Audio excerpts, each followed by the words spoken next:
ओम शांति। आज है 23 मार्च 2022। प्रातः मुरली। अब सुनते हैं महावाक्यों को सार में। मुरली का सार।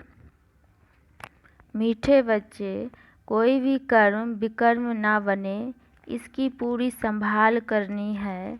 कदम कदम पर बाप की सिरमत लेकर कर्म में आना है। आज का प्रश्न है, विकर्मों से कौन बच सकते हैं? बाप की सहायता किन्हें मिलती है? उत्तर है, जो बाप से सदा सच्चे रहते, प्रतिज्ञा कर विकारों का दान देकर वापस लेने का संकल्प नहीं करते, वह विकर्मों से बच जाते हैं। बाप की सहायता उन्हें मिलती जो कर्म विकर्म बनने के पहले राय लेते हैं। साकार को अपना सच्चा सच्चा समाचार बताते हैं।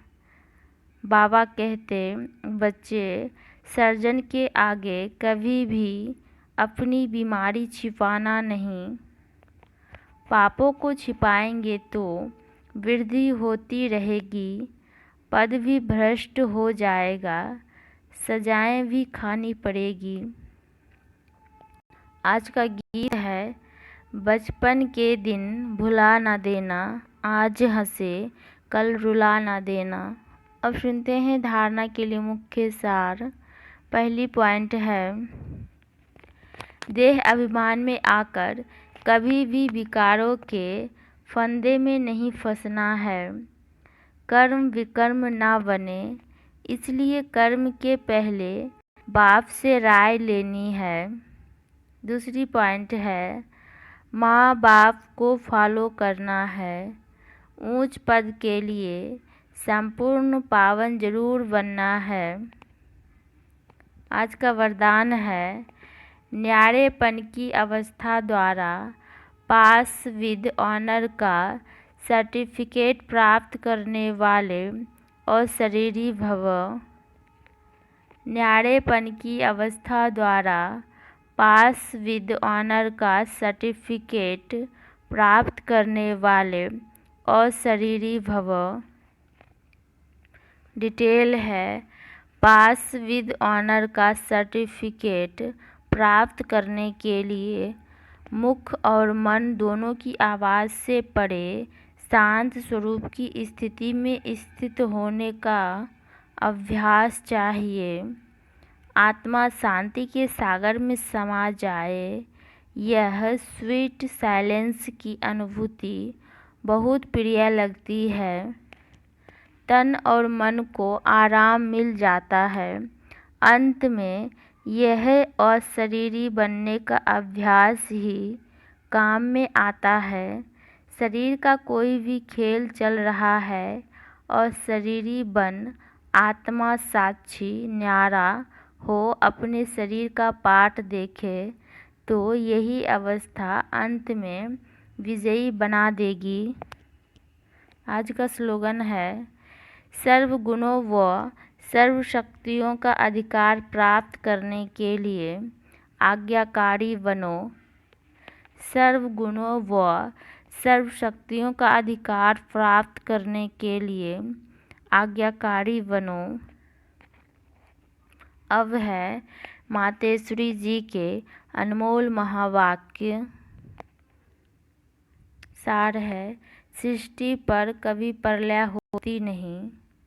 डिटेल है, सृष्टि पर प्रलय कभी होती नहीं। अब यह जो मनुष्य समझ बैठे हैं कि इसी सृष्टि पर कोई समय प्रलय अवश्य होती है, वो प्रलय तो ऐसे ही समझते हैं। अब प्रलय का मतलब है सृष्टि पर जलमयी हो जाना। नई सृष्टि की स्थापना होती है।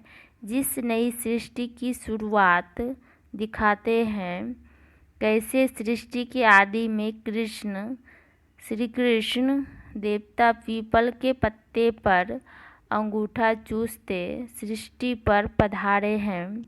फिर ऐसे ही सृष्टि की उत्पत्ति शुरू होती है। अब यह विवेक चलाने की बात है। जब हम कहते हैं प्रलय का अर्थ है जलमयी, तो इसका मतलब है कि एक भी सृष्टि पर न रहे।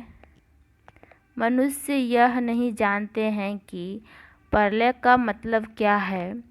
प्रलय का यथार्थ मतलब है कि सृष्टि पर जो इतनी अपवित्रता होने कारण सृष्टि दुखी हो पड़ी है, उस अपवित्रता की प्रलय हो जाती है और सृष्टि पवित्र बन जाती है। गोया तमोगुणी सृष्टि बदल सतोगुणी सृष्टि बन जाती है। तो इसका मतलब है कि सृष्टि पर प्रलय नहीं होती, मगर सृष्टि पर आसुरी अवगुणों की प्रलय होती है।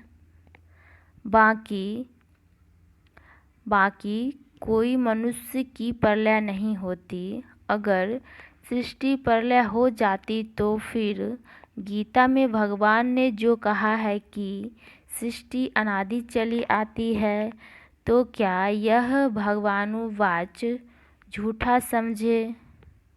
बाकी इतना जरूर है कि पुरानी दुनिया तमोगुणी सृष्टि का विनाश हो, फिर नई सतोगुणी दुनिया की स्थापना होती है। तो विनाश और स्थापना का कार्य दोनों इकट्ठा चलता आता है। ऐसे नहीं कहेंगे कि सृष्टि प्रलय हो जाती है। इस ही सृष्टि पर स्वर्ग और नरक की स्थापना होती है, बल्कि जब स्वर्ग है तो नरक नहीं, जब नरक है तो स्वर्ग नहीं। स्वर्ग कहते हैं जहाँ पवित्र देवी देवताओं का निवास स्थान है, और नरक कहते हैं मृत्युलोक को, जहाँ अपवित्र मनुष्य आत्माओं का निवास स्थान है। मानो अपवित्रता की प्रलय हो जाती है। अच्छा, ओम शांति, ओम शांति, ओम शांति।